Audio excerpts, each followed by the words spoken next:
ಆತ್ಮೀಯ ಬಂಧುಗಳೇ, ಶ್ರೀಮದ್ ಭಗವದ್ಗೀತೆ ತತ್ವ ವಿವೇಚನಿ ಟೀಕಾ ಅಧ್ಯಾಯ 4 ಜ್ಞಾನ ಕರ್ಮ ಸನ್ಯಾಸ ಯೋಗ. ಇದರಿಂದ ಇವತ್ತು 16ನೇ ಶ್ಲೋಕವನ್ನ ತಿಳ್ಕೊಳ್ಳೋಣ. ಶ್ಲೋಕ 16. ಕಿಂ ಕರ್ಮ ಕಿಮ ಕರ್ಮೇತಿ ಕವಯೋಪ್ಯತ್ರ ಮೋಹಿತಾಃ ತತ್ತೇ ಕರ್ಮ ಪ್ರವಕ್ಷ್ಯಾಮಿ ಯಜ್ಞಾತ್ವಾ ಮೋಕ್ಷಸೆ ಶುಭಾತ್.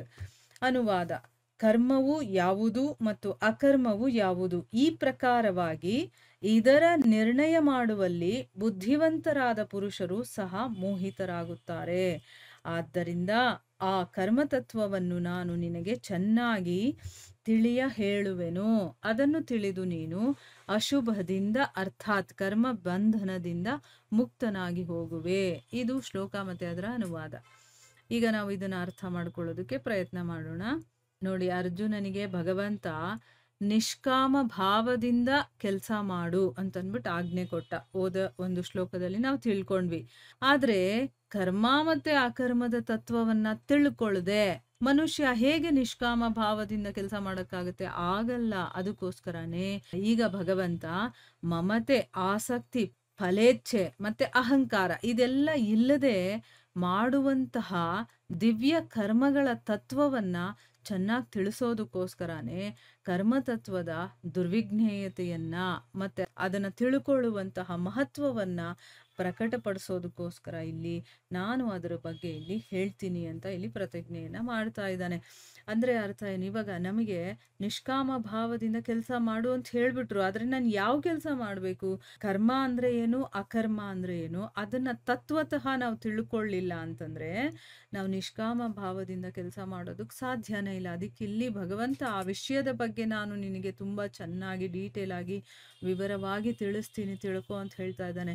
ನೋಡಿ, ಒಂದೊಂದು ವಿಚಾರಗಳನ್ನ ಎಷ್ಟು ಚೆನ್ನಾಗಿ ಹೇಳ್ಕೊಡ್ತಾ ಇದ್ದಾನೆ ಭಗವಂತ ಅರ್ಜುನನ ಮೂಲಕ ನಮಗೆ ಅಂತಂದ್ರೆ, ನಾವು ಸಂಸಾರದಲ್ಲಿ ಇದ್ರೂ ಕೂಡ ನಮ್ಮ ಕರ್ತವ್ಯಗಳನ್ನ ಯಾವತ್ತೂ ಬಿಡಬಾರದು, ಅದನ್ನ ಮಾಡ್ಲೇಬೇಕು. ಭಗವಂತ ಸ್ವಯಂ ಹೇಳ್ತಾ ಇದ್ದಾನೆ ಇಲ್ಲಿ, ನೀನ್ ಯಾವ ಕೆಲ್ಸಾನು ಮಾಡದೆ ಸುಮ್ಮನೆ ಇರ್ಬೇಕು ಅಂತ ಹೇಳಿಲ್ಲ ಅವನು. ನಮ್ಮ ಕರ್ತವ್ಯ ಕರ್ಮಗಳನ್ನ ಮಾಡ್ಬೇಕು, ಆದ್ರೆ ಅಲ್ಲಿ ಅಕರ್ತೃತ್ವ ಅಥವಾ ನಿಷ್ಕಾಮ ಭಾವ ಇರಬೇಕು. ಅಲ್ಲಿ ನಾನು ಮಾಡ್ತಾ ಇದ್ದೀನಿ ಅನ್ನೋ ಅಹಂಕಾರನೂ ಇರಬಾರ್ದು, ನನಗೆ ಅದರಲ್ಲಿ ಆಸಕ್ತಿನೂ ಇರಬಾರ್ದು, ಅದರಲ್ಲಿ ನಮಗೆ ಫಲಾಪೇಕ್ಷೆನೂ ಇರಬಾರ್ದು, ಮಮತೆ ಇರಬಾರ್ದು. ಇದೆಲ್ಲ ಇಲ್ಲದೆ ನಾವು ಯಾವುದನ್ನ ಕೆಲಸ ಮಾಡ್ತೀವೋ ನಿಷ್ಕಾಮ ಭಾವದಿಂದ ಅದನ್ನ ಮಾಡಬೇಕು ಅಂತಂದ್ರೆ ಮೊದಲು ನಾವು ಕರ್ಮ ಅಕರ್ಮ ಇದರ ತತ್ವವನ್ನ ತಿಳ್ಕೋಬೇಕು ಅಂತ ಇಲ್ಲಿ ಕೃಷ್ಣ ಹೇಳ್ತಾ ಇದ್ದಾನೆ. ಈಗ ನೋಡಿ, ಈ ಶ್ಲೋಕದಲ್ಲಿ ಏನ್ ಹೇಳ್ತಾ ಇದ್ದಾನೆ ಅಂತಂದ್ರೆ, ಕರ್ಮ ಯಾವುದು ಮತ್ತೆ ಅಕರ್ಮ ಯಾವುದು, ಈ ಒಂದು ನಿರ್ಣಯ ಮಾಡಬೇಕಾದ್ರೆ ಇದು ಕರ್ಮ ಇದು ಅಕರ್ಮ ಅಂತ ನಾವು ಏನಾದ್ರೂ ನಿರ್ಣಯ ಮಾಡಬೇಕು ಅಂತಂದ್ರೆ ಬುದ್ಧಿವಂತರಾಗಿರುವಂತಹ ಮನುಷ್ಯರೇನೆ ಮೋಹಿತರಾಗ್ಬಿಡ್ತಾರೆ. ಅಂದ್ರೆ ಅಕರ್ಮವನ್ನ ಕರ್ಮ ಅಂತ ಅನ್ಕೊಂಡ್ಬಿಡ್ತಾರೆ, ಕರ್ಮವನ್ನ ಅಕರ್ಮ ಅಂತ ತಿಳ್ಕೊಂಡ್ಬಿಡ್ತಾರೆ. ಅದಕ್ಕೋಸ್ಕರನೇ ಇಲ್ಲಿ ಅರ್ಜುನನಿಗೆ ಕೃಷ್ಣ ಹೇಳ್ತಾ ಇದ್ದಾನೆ, ಈ ರೀತಿ ಕರ್ಮ ಯಾವುದು ಅಕರ್ಮ ಯಾವುದು ಅನ್ನೋದನ್ನ ತಿಳ್ಕೊಳ್ಳೋದ್ರಲ್ಲಿ ಬುದ್ಧಿವಂತರೇ ಮೋಹಿತರಾಗ್ಬಿಡ್ತಾರಪ್ಪ. ಅದಕ್ಕೋಸ್ಕರ ಈ ಕರ್ಮ ತತ್ವವನ್ನ ನಾನು ನಿನಗೆ ಚೆನ್ನಾಗಿ ಹೇಳ್ಕೊಡ್ತೀನಿ, ಅದನ್ನ ತಿಳ್ಕೊಂಡು ನೀನು ಕರ್ಮ ಬಂಧನದಿಂದ ಮುಕ್ತನಾಗು ಅಂತ ಅಂದ್ಬಿಟ್ಟು ಹೇಳ್ತಾ ಇದ್ದಾನೆ. ಅಂದ್ರೆ ಇಲ್ಲಿ ನಾವು ತಿಳ್ಕೊಳ್ಳಿ ಅಂತ ಅಂದ್ಬಿಟ್ಟು ಇದನ್ನ ಹೇಳ್ತಾ ಇದ್ದಾನೆ. ಅದಕ್ಕೆ ಕರ್ಮ ತತ್ವವನ್ನ ನಾವು ಚೆನ್ನಾಗಿ ಅರ್ಥ ಮಾಡ್ಕೊಳ್ಳೋದಕ್ಕೆ ಪ್ರಯತ್ನ ಮಾಡ್ಬೇಕು. ಆಗ್ತಾನೆ ನಮ್ಗೆ ಯಾವ್ದು ಮಾಡ್ಬೇಕು ಯಾವ್ದು ಮಾಡಬಾರ್ದು ಅಥವಾ ಯಾವುದನ್ನ ಹೇಗೆ ಮಾಡಬೇಕು ಅನ್ನೋದೆಲ್ಲ ಗೊತ್ತಾಗೋದು. ಸೊ ನಾವು ಇವತ್ತು ಆ ವಿಷಯದ ಬಗ್ಗೆ ನಾವು ಡೀಟೇಲ್ ಆಗಿ ತಿಳ್ಕೊಳ್ಳೋಣ. ಇಲ್ಲಿ ಪ್ರಶ್ನೆ ಏನು ಅಂತಂದ್ರೆ, ಕವಯಃ ಅನ್ನುವಂತ ಪದ ಇದೆಯಲ್ಲ, ಅದು ಯಾವ ಮನುಷ್ಯರಿಗೆ ಅದನ್ನ ಹೇಳ್ತಾ ಇರೋದು, ಯಾರ ಬಗ್ಗೆ ಇಲ್ಲಿ ಕವಯಃ ಅಂತ ಹೇಳ್ತಾ ಇರೋದು, ಮತ್ತು ಅವರು ಕರ್ಮ ಮತ್ತೆ ಅಕರ್ಮಗಳ ನಿರ್ಣಯದಲ್ಲಿ ಮೋಹಿತರಾಗೋದು ಅಂತ ಹೇಳಿದಾರಲ್ಲ, ಹಾಗಂದ್ರೆ ಅರ್ಥ ಏನು? ಹಾಗೇನೆ ಈ ಒಂದು ವಾಕ್ಯದಲ್ಲಿ ಅಪಿ ಅನ್ನುವಂತಹ ಪದದ ಅಭಿಪ್ರಾಯ ಏನು? ಯಾಕಿಲ್ಲಿ ಅಪಿ ಅಂದ್ರೆ ಸಹ ಅಂತ ಅರ್ಥ, ಅದು ಕೂಡ ಅಂತ ಹೇಳ್ತೀವಲ್ವಾ, ಆ ರೀತಿ ಇಲ್ಲಿ ಅಪಿ ಅನ್ನುವಂತಹ ಪದದ ಪ್ರಯೋಗವನ್ನ ಯಾಕೆ ಮಾಡಿದ್ದಾರೆ ಅಂತ ಅಂದ್ಬಿಟ್ಟು ಪ್ರಶ್ನೆ ಕೇಳ್ತಾ ಇದ್ದಾರೆ. ಈಗ ಉತ್ತರ ಏನು ಅಂತಂದ್ರೆ, ಇಲ್ಲಿ ಕವಯಃ ಅನ್ನುವಂತಹ ಪದ ಯಾರು ಶಾಸ್ತ್ರಗಳನ್ನ ತಿಳ್ಕೊಂಡಿರ್ತಾನೆ ನೋಡಿ ಅಂತ ಬುದ್ಧಿವಂತ ಮನುಷ್ಯರ ಬಗ್ಗೆ ಹೇಳ್ತಾ ಇರೋದು. ಯಾರ್ಯಾರು ಶಾಸ್ತ್ರಗಳನ್ನ ಚೆನ್ನಾಗಿ ಅಧ್ಯಯನ ಮಾಡಿ ಅದರಲ್ಲಿರುವಂತ ಅರ್ಥಗಳನ್ನ ತಿಳ್ಕೊಂಡು ತತ್ವತಃ ಅದನ್ನ ಯಾರು ತಿಳ್ಕೊಂಡಿರ್ತಾನೋ ಅಂಥ ಮನುಷ್ಯನ ಬಗ್ಗೆ ಇಲ್ಲಿ ಕವಯಃ ಅನ್ನುವಂಥ ಪದವನ್ನ ಪ್ರಯೋಗ ಮಾಡಿದ್ದಾರೆ. ಈಗ ಶಾಸ್ತ್ರಗಳಲ್ಲಿ ಬೇರೆ ಬೇರೆ ಪ್ರಕ್ರಿಯೆಗಳಿಂದ ಕರ್ಮದ ತತ್ವಗಳನ್ನ ಹೇಳಿರ್ತಾರೆ.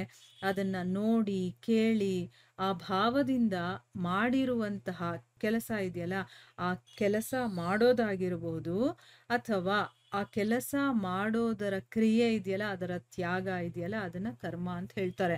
ಮತ್ತೆ ಇಂಥ ಒಂದು ಭಾವನೆಯನ್ನ ಇಟ್ಕೊಂಡು ಮಾಡಿರುವಂತಹ ಇಂಥ ಕ್ರಿಯೆ ಅಥವಾ ಅದರ ತ್ಯಾಗ ಅನ್ನೋದೇ ಅಕರ್ಮ ಅಂತ ಹೇಳ್ತಾ ಇದ್ದಾರೆ.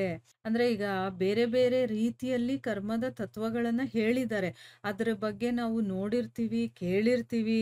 ಆದ್ರೆ ಆ ಭಾವನೆಯನ್ನ ಇಟ್ಕೊಂಡು ಕೂಡ ನಾವು ಆ ಕೆಲಸಗಳನ್ನ ಮಾಡೋದು ಮತ್ತೆ ಅದರ ತ್ಯಾಗ ಮಾಡೋದಿದೆಯಲ್ಲ, ಅದು ಕರ್ಮ ಅಂತ ಅನ್ನಿಸ್ಕೊಳ್ಳುತ್ತೆ.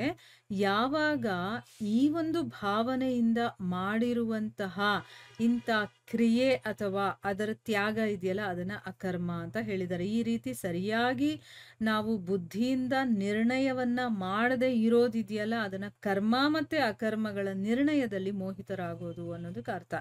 ಈಗ ಬುದ್ಧಿವಂತ ಮನುಷ್ಯ ತಿಳ್ಕೊಂಡಿರ್ತಾನೆ, ಆದ್ರೂ ಕೂಡ ಅವನು ತಿಳ್ಕೊಂಡು ಅದೇನು ಮಾಡಬಾರ್ದು ಅಂತಿರುತ್ತೋ ಅದೇ ಕೆಲಸಗಳನ್ನ ಮಾಡ್ತಾನೆ. ಅಂದ್ರೆ ಕರ್ಮವನ್ನ ಅಕರ್ಮ ಅಂತ ಅನ್ಕೊಂಡ್ ಮಾಡ್ತಾನೆ, ಅಕರ್ಮವನ್ನ ಕರ್ಮ ಅಂತ ತಿಳ್ಕೊಂಡ್ ಮಾಡ್ತಾನೆ. ಆಮೇಲೆ ಆ ಕೆಲಸಗಳನ್ನ ನಾನು ಮಾಡೋದೇ ಇಲ್ಲ ಅಂತ ಬಿಟ್ಟು ಬಿಡ್ತಾನೆ. ಈ ರೀತಿ ಎಲ್ಲ ಆಗಿರುತ್ತಲ್ಲ. ಅಂದ್ರೆ ಅಷ್ಟೆಲ್ಲಾ ತಿಳುವಳಿಕೆ ಇದ್ರೂ ಕೂಡ ಸರಿಯಾಗಿ ಅವನು ನಿರ್ಣಯವನ್ನ ತಗೊಳ್ದೇ ಇರ್ತಾನಲ್ಲ, ಅದಕ್ಕೆ ಇಲ್ಲಿ ಹೇಳ್ತಾ ಇರೋದು ಅವರ ಕರ್ಮ ಅಕರ್ಮಗಳ ನಿರ್ಣಯದಲ್ಲಿ ಅವನು ಮೋಹಿತನಾಗಿದ್ದಾನೆ ಅಂತಂದ್ಬಿಟ್ಟು. ಮತ್ತೆ ಇನ್ನೊಂದು ಪ್ರಶ್ನೆ ಇದರಲ್ಲೇ ಕೇಳಿದಾರಲ್ಲ, ಈ ವಾಕ್ಯದಲ್ಲಿ ಅಪಿ ಅನ್ನುವಂತ ಪದದ ಪ್ರಯೋಗವನ್ನ ಮಾಡಿದಾರಲ್ಲ, ಅದು ಯಾಕೆ ಅಂತಂದ್ಬಿಟ್ಟು. ಅದನ್ನ ಯಾಕೆ ಮಾಡಿದ್ದಾರೆ ಅಂತಂದ್ರೆ, ಯಾವಾಗ ದೊಡ್ಡ ದೊಡ್ಡ ಬುದ್ಧಿವಂತರು ಕೂಡ ಈ ವಿಷಯದಲ್ಲಿ ಮೋಹಿತರಾಗ್ತಾರೋ, ಅಂದ್ರೆ ಸರಿಯಾದ ನಿರ್ಣಯವನ್ನು ಕೂಡ ತಗೊಳ್ಳೋದಕ್ಕಾಗೋದಿಲ್ವೋ, ಆಗ ಸಾಮಾನ್ಯ ಮನುಷ್ಯನ ಮಾತು ಹೇಳೋದಾದ್ರೂ ಏನಿದೆ ಅನ್ನೋದನ್ನ ಹೇಳೋದಕ್ಕೋಸ್ಕರ ಇಲ್ಲಿ ಅಪಿ ಅನ್ನುವಂತ ಶಬ್ದವನ್ನ ಉಪಯೋಗಿಸಿದ್ದಾರೆ. ಅದಕ್ಕೋಸ್ಕರನೇ ಕರ್ಮಗಳ ತತ್ವ ಅನ್ನೋದು ಬಹಳ ದುರ್ವಿಜ್ಞೇಯವಾಗಿದೆ. ಅಂದ್ರೆ ಅರ್ಥ ಮಾಡ್ಕೊಳ್ಳೋದಕ್ಕೆ ಸ್ವಲ್ಪ ಕಷ್ಟ, ಆದ್ರೆ ಅರ್ಥ ಮಾಡ್ಕೊಳ್ಬೇಕು ನಾವು. ಆಗ್ಲೇ ನಾವು ತತ್ವತಃ ಅದನ್ನ ತಿಳ್ಕೊಂಡಾಗ ನಾವು ಮುಕ್ತಿಯನ್ನ ಪಡೆಯೋದಕ್ಕಾಗೋದು. ಈಗ ನನಗೆ ಯಾವುದು ಕರ್ಮ ಯಾವುದು ಅಕರ್ಮ ಅಂತ ಗೊತ್ತಿಲ್ಲ ಅಂತಂದ್ಮೇಲೆ ನನಗಿಷ್ಟ ಬಂದಂಗೆ ಏನೋ ಒಂದು ಮಾಡ್ಕೊಂಡು ಹೋಗ್ತಾ ಇರ್ತೀನಿ. ಅದರಿಂದ ನಾನು ಬಂಧನಕ್ಕೆ ಒಳಗಾಗ್ತಾನೆ ಇರ್ತೀನಲ್ವಾ. ಅದಕ್ಕೋಸ್ಕರ ಮೊದಲು ಅದನ್ನ ಚೆನ್ನಾಗಿ ತಿಳ್ಕೋಬೇಕು ನಾವು ಅನ್ನೋದನ್ನ ಇಲ್ಲಿ ಹೇಳ್ತಾ ಇದ್ದಾರೆ. ಇದರ ಮುಂದುವರೆದ ಭಾಗ ಇದೆ, ಅದನ್ನ ನಾವು ಮುಂದಿನ ಭಾಗದಲ್ಲಿ ತಿಳ್ಕೊಳ್ಳೋಣ. ಹರೇ ಕೃಷ್ಣ.